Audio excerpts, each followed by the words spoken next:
You are listening to KC Sports Network, the #1 podcast network for today's Kansas City sports fans. With former players from your favorite teams, informed perspectives, and former insiders, this is the place for you. You can find us wherever you listen to podcasts or on our YouTube channel, all over social media, or our morning newsletter, KCSN Daily, dedicated to your Kansas City Chiefs. KC Sports Network is proudly presented by Emprise Bank, your partner in possible.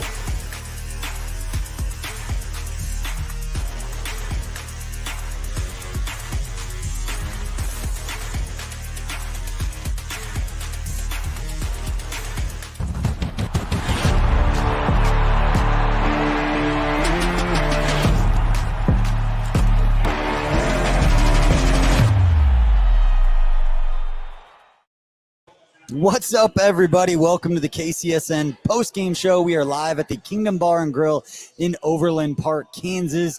The preseason is now officially over. These things will begin to count the next time the Chiefs take the field, but we're going to talk about what stood out Thursday night against the Green Bay Packers as the Chiefs win 17-10. I'm joined by, again, my good pal, Mr. Kent Swanson, along with our guy, Tucker Franklin, producing this thing. And we appreciate you for spending part of your night with us as, again, we break down the 17-10 win over the Green Bay Packers. Nice shirt, Kent. We didn't plan this. I wish we had. I really wish we had, but it was one of the best surprises ever, walking in, seeing BJ on the stage in the same exact wonderful, beautiful Charlie Hustle shirts that we both have. And, I wonder how many times this happens during the season. Like, there's a good chance that we're going to have some crossover a couple times during this year. We've got a rotation of some swag. We've got some new stuff now. KC Sports have got some new items, so it's going to happen again. Oh, for sure. Absolutely going to happen again. Statistically. We're either going to have to start a text thread where we just make sure our fits are. I think it's better when it just naturally happens. All right, let's do it then. Fine. Let's just see what happens. All right. You want to get in this game? Let's do it. All right, before we get into the game, the one thing I want to start off with this show, because I know it was the news of the week, and it was kind of on a somber note, but the passing of Chiefs legend Len Dawson, and we talked about it as soon as the game started. The second we saw Patrick Mahomes go out on the field, I was a little surprised that he was going to play, but then you see what they did and then the way that and I know the Chiefs had tweeted out the picture, just absolutely iconic photo of Len Dawson and that choir huddle. And then Patrick Mahomes comes out. I don't think that there is a better, more perfect way to honor the passing of Len Dawson than what they did to start this game. It was beautiful. I love it just so happened that the huddle happened right on the 50-yard line too. Like, they're just sitting on top, and it's a cool moment. Like, there's been so many, Len Dawson meant a lot of things for generations of Chiefs fans, and that's really rare to do. Len Dawson, the player, and Len Dawson, the broadcaster, kind of bridged some generations together. I didn't know him as a player.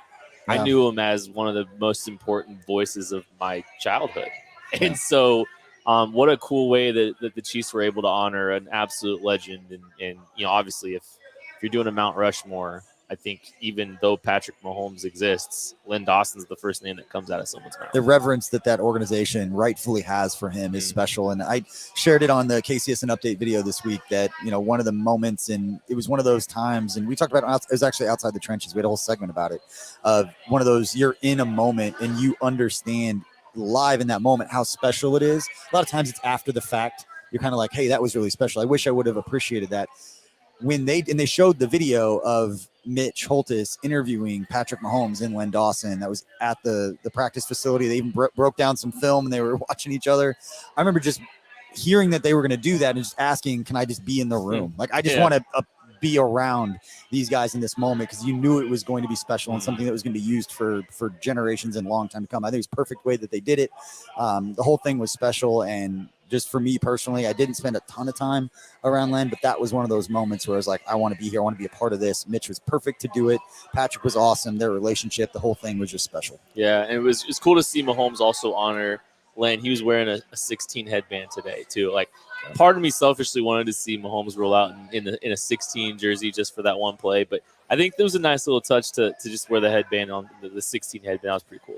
All right, let's talk a little bit about the game now. One injury. There's a couple of injury updates from this one, but the main one we're talking about, sorry, Tucker, is that Trent McDuffie, the first-round cornerback, leaves with a concussion. We were talking about this before. It seems like there's a lot more time before the Chiefs' first game, almost 2 weeks. 2.5 weeks before the game. So hopefully he can get through concussion protocol and kind of get through that, and there's not going to be any issues or nothing's going to get in his way of playing in that first game. But the last thing that you want to see is a guy who's projected to be a starter, first-round pick, rookie, come out. It was great. It was a nice tackle, a nice play that he made, got his head down, got banged up. Hopefully he comes back all right, but there'll be news to follow with that going forward. And then obviously the other injury being Matt Bushman, the tight end, that we will get to here in a little bit. Tucker is upset about this, as he but should be. We'll talk Matt Bushman here in a little bit. But going into this game and before it kicked off, you and I were talking about how much is Ronald Jones. For me, is Ronald Jones. Like, how much is he going to play? Is he going to play? How's he going to look? And we'll get to Isaiah Pacheco in a second, but let's start with Ronald Jones. I thought this was the Ronald Jones that we wanted to see. And we talked about this, I know, on KCSN Update, that I wanted an opportunity to be as excited about Ronald Jones as I was when they signed him as a free agent. Not crazy expectations, but just a player in this league that showed some value. We hadn't really seen it yet during a game. Felt like we saw something tonight. Well, and he actually got some opportunities with the first-team offensive line, which, I mean, it's been tough sledding trying to navigate some of the run blocking that we've seen at this point. It's early in the preseason. I think that's the case across the rest of the league. But Rojo gets some opportunities with the ones. Looks pretty good. I mean, they were quality NFL capable runs, and he did a nice job. But I think the whole story with him today is a little bit bizarre too. Not necessarily from anything that he did on the field, because I think he played well. It's just the fact that he started with the ones. He got some opportunities with the ones. He was playing in the third quarter too. So just kind of like, I don't know what to do with Rojo at this point.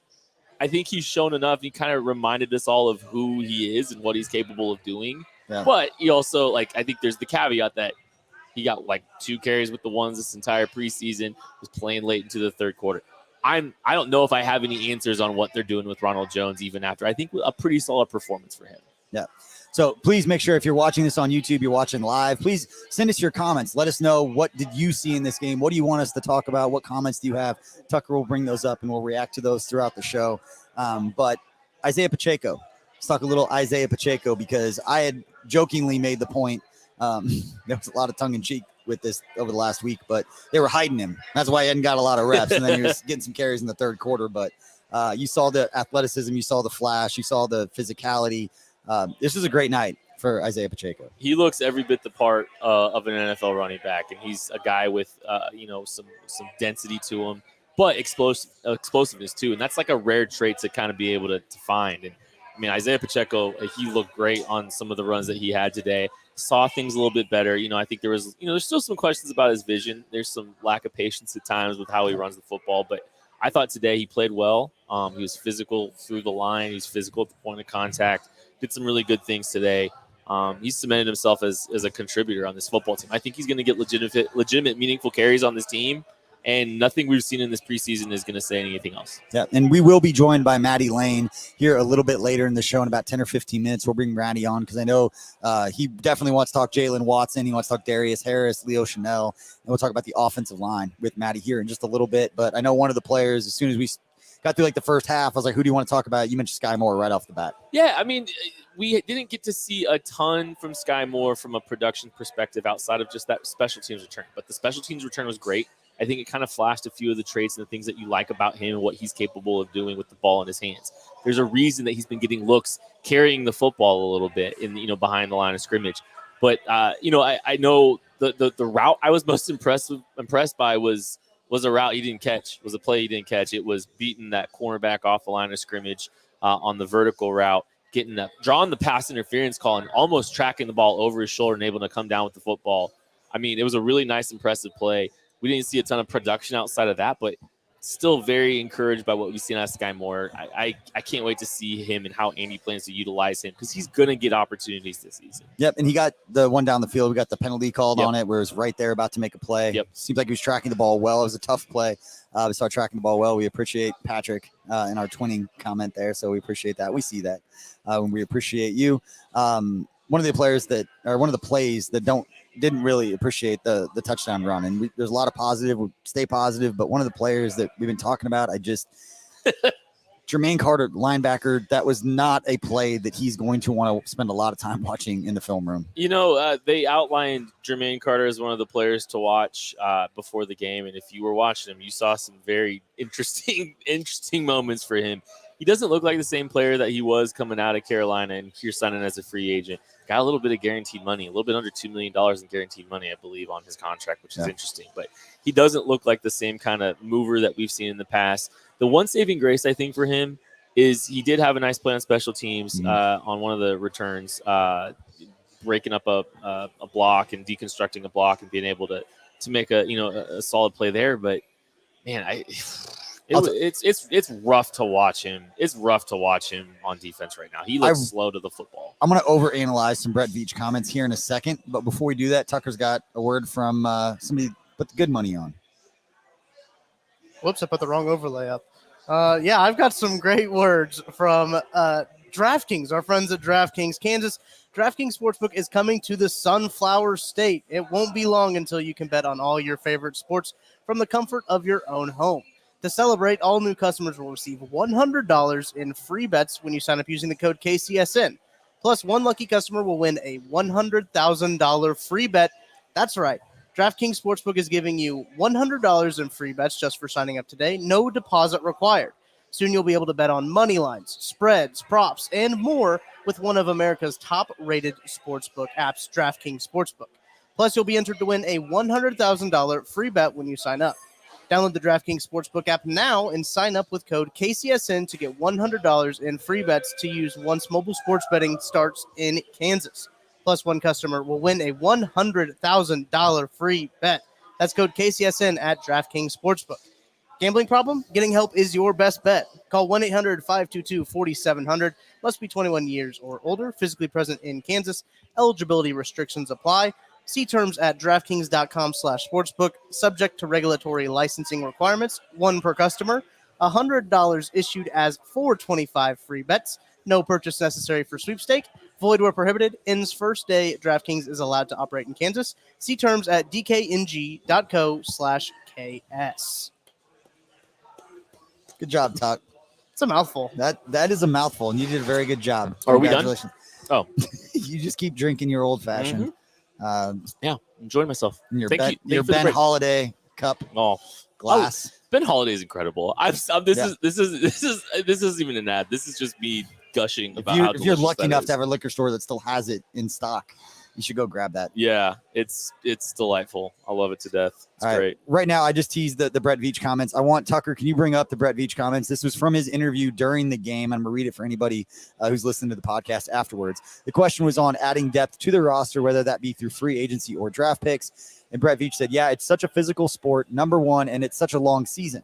We talk about it as a staff all the time. When you look at your 8th, 9th lineman, and you look at your 5th linebacker and your 6th wide receiver, those guys are really going to end up starting, playing meaningful minutes throughout the course of the season. So we're always trying to turn that roster over. And if we can get 1% better at any transaction point, we're willing to do the work and try to make improvements all throughout the calendar year. Now, I'm going to overanalyze those comments because I don't know if it's a Freudian slip, but he said your 5th linebacker and your 6th wide receiver.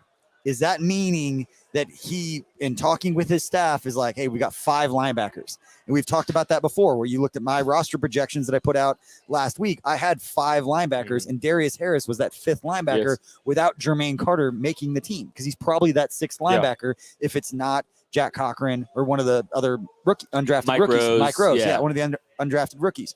So, and then same thing with the receiver position. You got Justin Watson probably as your 5th, and Darius Fountain as your 6th. Do you see that as a Freudian slip of some sorts of Brett Veach kind of giving us a little insight to the numbers game that they have to go through before they cut this roster down next week? Yeah, if you told me that those were how the rosters shook down at the end of it, I wouldn't be surprised even a little bit. I mean, 6 receivers makes a lot of sense. It seems like Darius Fountain's in favor with Dave Tobe. And that's a big factor in whether or not he's going to make this football team. Had a good game today, too, as well. So, that's definitely going in his favor.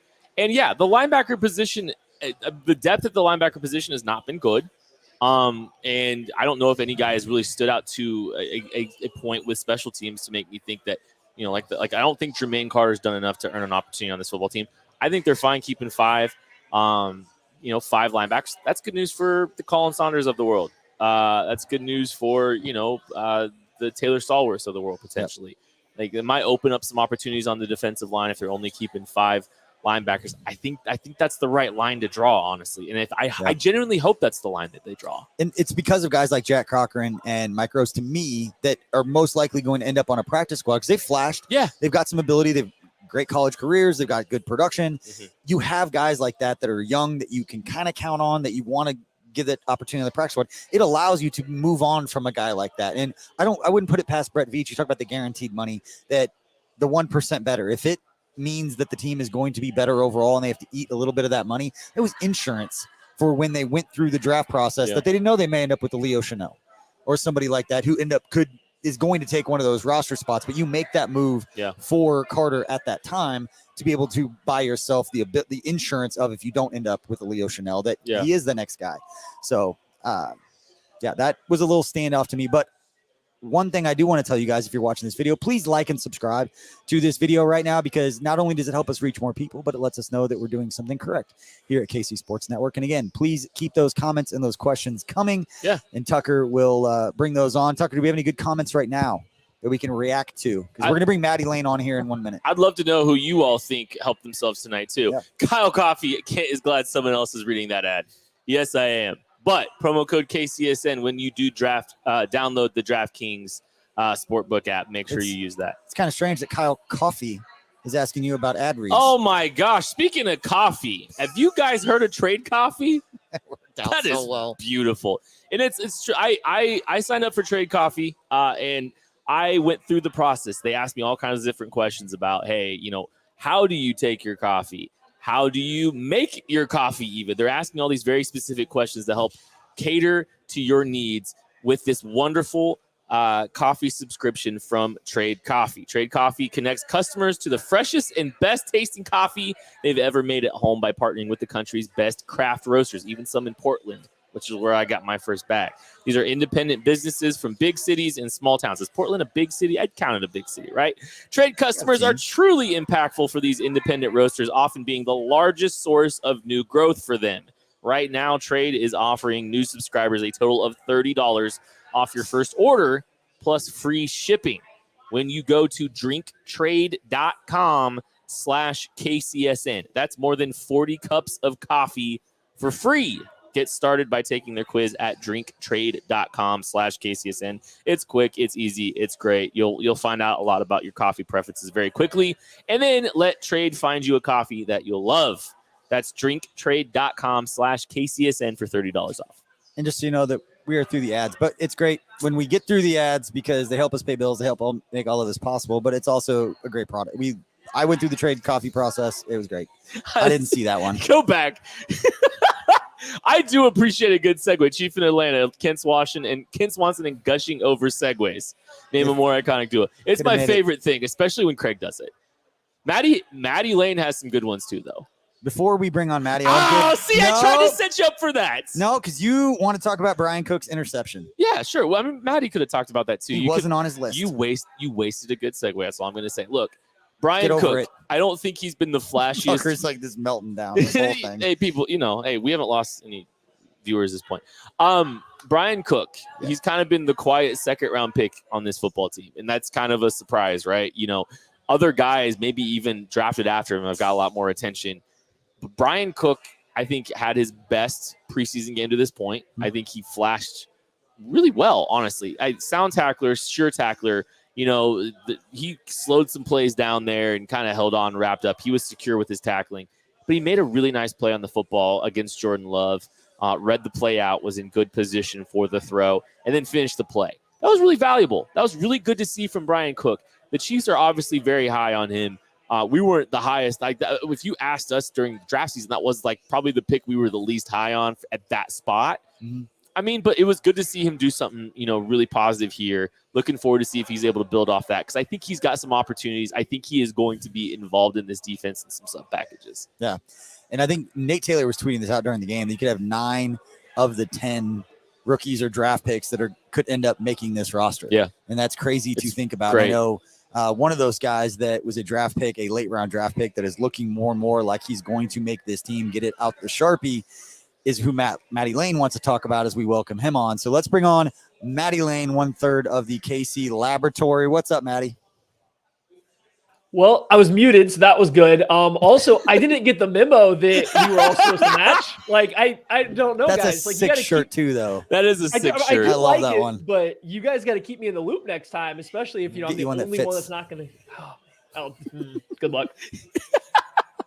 Yeah, nothing fits for you, Matthew. Yeah, no, this was a fun game, guys. I'm sure you guys had a lot of fun there. This is a pretty, fun last preseason game to watch. Last little hurrah before we get to the very long wait now for the regular season. 2.5 weeks away, buddy. Hey, if I was going to ask you the one thing that you wanted to talk about before this, today, after watching that 4 quarters of football, I'm sure you were attentive from minute 0 to minute 60. What was the one thing? What was the one big takeaway and one thing you would want to talk about today? Probably Brian Cook's interception. I think that's the one thing I'd really like to. No. Jalen Watson, man. Got I him. think Jalen Watson, quarterback out of Washington State. I think we've been talking about him for a few weeks now, right? But his preseason has been phenomenal so far. And I've kind of been waiting right on the tip here is just if he can finish out this preseason, if he has one more strong game, there's just zero chance that he can be pushed through waivers and make to the practice squad. And what does he do? He goes out and has another excellent game. He's coming out, he's making tackles at the line of scrimmage. The Packers finally decide to challenge him in the end zone. And what does he do? He breaks up his 3rd consecutive pass, as many weeks in the end zone. He's just had a great run. And at this point, I would be hard-pressed to say that I think Joshua Williams definitely has a roster spot or a depth chart spot over him. Both are going to make the team. It's just I would lean towards Watson being the most pro-ready right now if Rashad Fenton is going to miss time and they need that 3rd corner. So, I mean, that's great to get from 2 rookie corners competing for that spot, but both looking deserving is a fantastic problem to have. I think that's entirely fair, Maddie. And it was really tough sledding for Joshua Williams tonight. It was kind of up and down. He had a lot of penalties, special teams penalty. He had a rough game. He faced mask against Romeo Dubs. I mean, it was not a perfect performance by any stretch of the word. I think he's a guy that we all kind of looked and said, hey, the developmental process might be a little bit different for him because he's a guy that came from a Division II school, and he's gotten better and better throughout the process. But that doesn't mean that there's not a lot of polishing that needs to be done. Jalen Watson comes from a Pac-12 program, and he's kind of I think he's hit the ground running a little bit more than what we've seen out of Joshua Williams. Both are great players. Both are good players. I'm really excited about. The funny thing is, I mean, we didn't have Jalen Watson and Joshua Williams. I think we actually had Jalen Watson ranked slightly higher than Joshua Williams in the KCSN draft guide, if I remember correctly. We had them both in that 100, 110 range. So I'm not too surprised by what we've seen out of Jalen Watson. It's good to see both of them showing flashes and warranting, being excited about the future of the position, especially with, the kind of length that they both have, which is kind of one of the things that C. Spagnuolo covets. I think the big trick with it has been that Watson hit training camp, I guess, at a step below Joshua Williams. And maybe that's just in the classroom or on the whiteboard. Joshua Williams is really impressing. He jumps out there and he gets those first early reps with the first team defense and training camp. And I think mentally, and the fact that he was drafted earlier, that kind of puts him on a different level than Watson. But as the practice, as offseason's gone on, as we've gotten to these games, I'm with you. I think Watson's relying on his experience of actually going from, a smaller school into the Pac-12. It's a smaller jump for him after he spent 2 years at Washington State. Yeah. It just looks like the game's a little bit slower for him. Now, I will say this too. The Chiefs put Joshua Williams on an island a little bit more than they do Jalen Watson. His job's harder for him out there. So that is worth noting. But Watson, I think, has flashed more starting level play as of right now. So if they need someone to fill in, I wouldn't feel bad about either guy now. Matt, I know it's special for me because I know you guys spent so much time on the draft that we were sitting right here at this bar on these couches and you guys were glowing over the draft the moment it happened. And now we're sitting here talking about 9 and 10 of these guys making the roster as rookies and the impact that they could make for a team that we're still expecting to go and compete for the AFC title and try to go win another Super Bowl with that young core of guys that's coming right through. It's really cool to see it all come full circle in that way. Yeah. But Maddie, I know one of the other players you want to talk about was another one of those rookie draft picks and linebackers. A couple of them you want to talk about, but let's start with Leo Chanel and just what you see from him tonight and what do you think about his overall position as we head into the regular season?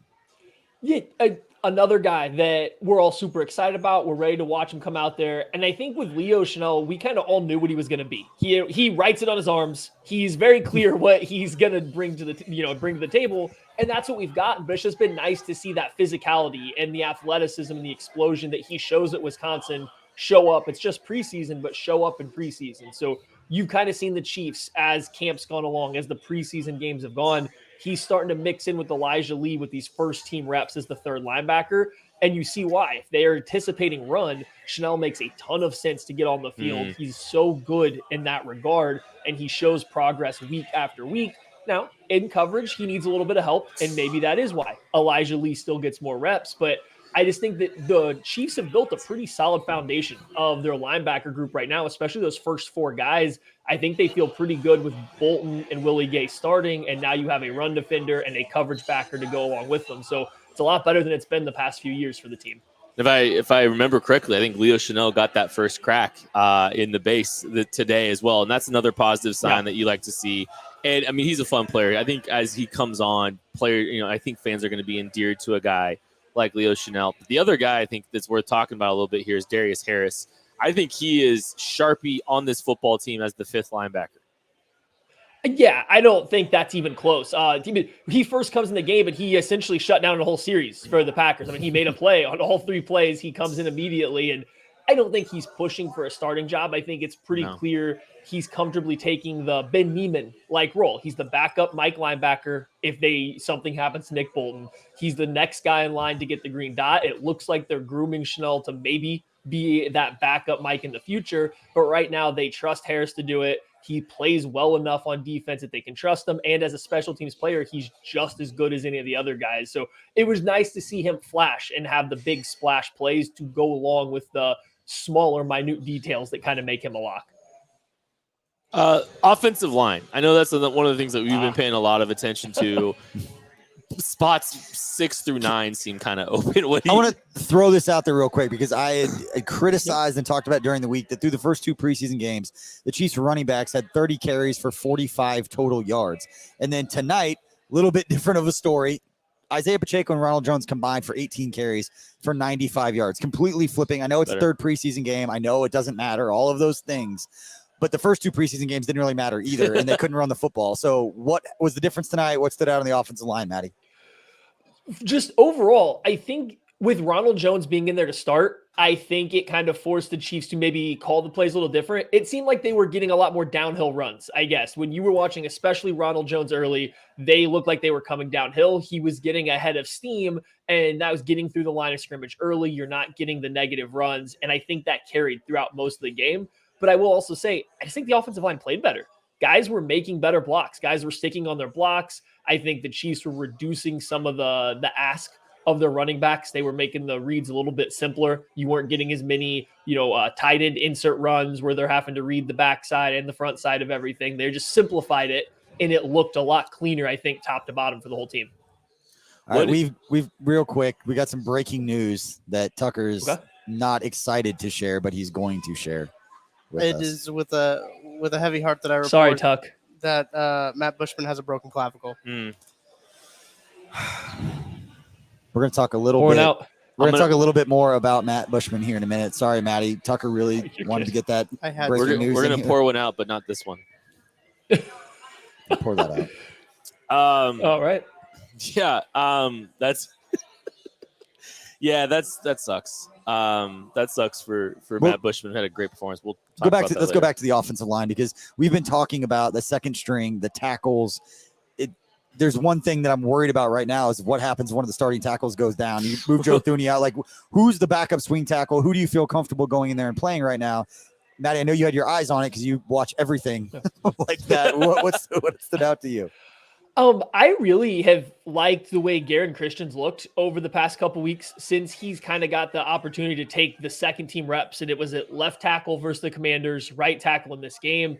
I think he's looked pretty well. I know you can highlight a bad play, especially last week against the Commanders. He was a little late out of his stance. He went to help his guard, and he got beat very cleanly around the edge by the defensive end. But when I can pick out the one play that was a huge negative out of 2 whole games, that's not bad for a guy that you're looking at as your swing offensive tackle. And I just think he has the athletic skill set. He buried a guy on the fullback trap play when the second team O-line was out there. He buried the defensive end that he was down blocking. Like, I like what I've seen from him, and I don't think it's going to happen, but I also wouldn't have my mind blown if somebody, and he seems to be the guy right now, maybe pushed Andrew Wiley a little bit, because I don't know if I've been overly impressed with Wiley at right tackle so far. And so I like seeing Christian. I like seeing Prince Tega Winogo get out there with the second team. I think those two are clearly the next best tackles. So Christian getting a chance to maybe push for a starting role or at least be that top guy would be my easy choice. And there was some hype around him coming out of college in the draft. I think Todd McShay famously had him as a first-round player, like a top 10 pick, way too late in the process for where he was going to go. And the Chiefs had signed him, and there was a little bit of fanfare for him just throughout the whole time. And I think he is kind of living up to that as we get closer to the start of the season. We had, I think, when we were doing our 53-man roster projections on the KC Sports Network Substack, which you can go ahead and there's a link in the description of this show. You can go subscribe, $30 a year, helps support Boys and Girls Club of Kansas City and all kinds of great stuff. But when we were doing our 53-man roster prediction, the very first one we did, we thought we were Jaron Christian was the guy. Roger Johnson got the opportunities first. We were always pretty high on the prospects of Jaron Christian, who started some games for Houston last year. I mean, he was a starter for Houston last year. Mm-hmm. I like what we've seen out of Jaron Christian. I agree with you, Maddie. I think he's a guy that I think he's performed admirably. Andrew Wiley, you're right. It's not been the prettiest for Andrew Wiley. I was halfway through a tweet in the first series where the Chiefs finally were running the football effectively on that first run. And I was like, oh, hey, maybe the Chiefs offensive line read all the clippings and all the jokes people had about the run game. Nope, holding call. 2 holding calls during the game really held a couple big runs back, but. I think against the first team offensive line too, right? There was Andrew Wiley and then Creed Humphrey a little bit later. Yeah, Tucker Franklin with the hold. Tucker with the big hold. And they were both on big runs, but that's fine. And maybe that goes to show that the offensive line was trying to be more aggressive. Maybe they were trying to hold blocks a little bit longer to help the running backs. Maybe they were trying to just do a little bit extra because it wasn't working, or maybe, it was just bad luck. Yeah. I just think overall you saw a simplified run game and a more aggressive offensive line. And as fans, we wanted to see it. I mean, we were all freaking out about 45 yards besides BJ. We were all very worried about 45 yards on 30 carries. Because that's not great for the preseason. So it was good to have a game like this and get it under the belt. Come on now. Hey, Maddie, before we let you go, just final takeaways. The Chiefs, we got 2.5 weeks now before the first game, obviously against the Arizona Cardinals there on September 11th. Rosters have to be cut down Tuesday by, 3:00 Central Time, and then the waiver claims on the next day. What surprise or what changed for you based on what you saw today of what, if you were Brett Veach, what would transpire on Tuesday? You guys talked about a little bit. Maybe there is a path to Ronald Jones still making the 53-man roster. Maybe there is a path that they go ahead and just keep 4 running backs, especially not knowing if they can call up Derek Gore from the practice squad whenever they want, if they need it, because he's going on the IR. So maybe there is a path to Ronald Jones to still make this team. And especially, you guys read into Brett Veach's comments, if you're only keeping 9 offensive linemen, there's definitely room for a 4th running back. So I think that's been the biggest change from this morning to now for me. Mm-hmm. That was what I was going to ask you before we got out of here too. So I was literally going to ask you about Rojo. He looked capable. He did some good things today, and I think that helps his case. It's going to be fascinating. The roster cut down is less than a week away. There's some big decisions for this football team to make, and Maddie and I and everyone else at KC Sports Network will be here to break that down next week on the KCSN YouTube channel, podcast, wherever you consume your podcast. Make sure you hit the subscribe button. You'll be caught up on all that stuff when it happens. Maddie, thank you so much. You can catch their content next Monday night at 8 p.m. Central Time when they go live for the KC Laboratory. Maddie, we appreciate you, man. Oh, thank you guys. Take it easy. And Kent, you're great at transitions, buddy. Thanks, man. We're all preseason for everybody, including myself. All right, now it is time for the Toast Game, our new sponsored segment. Thanks to our friends at Holiday Distillery and the new Ben Holiday Bourbon. We've got it all over the place because they are amazing people. We absolutely appreciate their support, and we really like their drinks. Yes, we do. We've got our Ben Holiday cups here, and this one was pretty easy. We were deciding who we wanted to toast for this game. So if you're out there listening, please go ahead and raise a toast. Send us a picture on social media showing that you're raising a toast. But this is to Matt Bushman. 3 receptions, 73 yards, a couple of touchdowns. Really disappointing that his season's going to end right now because of that broken clavicle that Tucker told us about earlier. But special shout out to Matt Bushman. It's awesome to see guys that first get their opportunity to step up and catch a couple of touchdown passes at Arrowhead Stadium. Absolutely special moment for him, his entire family. His father-in-law, Chad Lewis, who played for Andy Reid down at the Eagles. So I'm sure it's special for their whole family. Disappointing night, I'm sure, but some memories that he'll have, and he'll work his way back, and he'll have his number one fan in Tucker Franklin waiting for him. Yeah, so, Tucker's been driving the fan bus this whole time. So special toast game. Thanks to our friends at Holiday Distillery, to Chiefs tight end Matt Bushman. All right, as we wrap up this show, we're going to bring on some questions and comments from everybody watching, whether you're watching on Facebook, YouTube, Twitter, wherever it's at. Give us your questions, and we'll get to as many as we can here in the last few minutes of the show as we wrap this one up. And don't forget, we will have plenty of content all throughout the next couple of weeks, getting us all prepared for the game against the Arizona Cardinals. We had a couple of new series that'll be, I guess they're back for this year. That will kick up next week. So some more special content coming up on KC Sports Network. So please hit that like and subscribe button. And Tucker, let's go ahead and bring some comments and some questions up here. All right, Albert Wilkinson. Kent, I'll let you take this one. How did Darian Kennard play? It's been up and down for him to this point throughout the entirety of the preseason. I think that's been kind of the same case to this point as well. But I'm not out on him, and I want to be kind of careful here because, it hasn't been the prettiest preseason for him to this point. But he's undoubtedly earned a roster spot. And I think that's like the important thing. Maybe it hasn't been the cleanest thing for him. He's still kind of lumbering a little bit in space at times. Pass protection has been a little bit of an adventure. But I think the physical profile, the attitude, and some of the stuff that we've seen in college undoubtedly warrants him continuing to get looks. Make sure I think he's a lock for the 53. I think you keep him. Yeah, I think mid-round pick. Lot to like about him. He's going to work through his stuff. He's got some veterans to work around.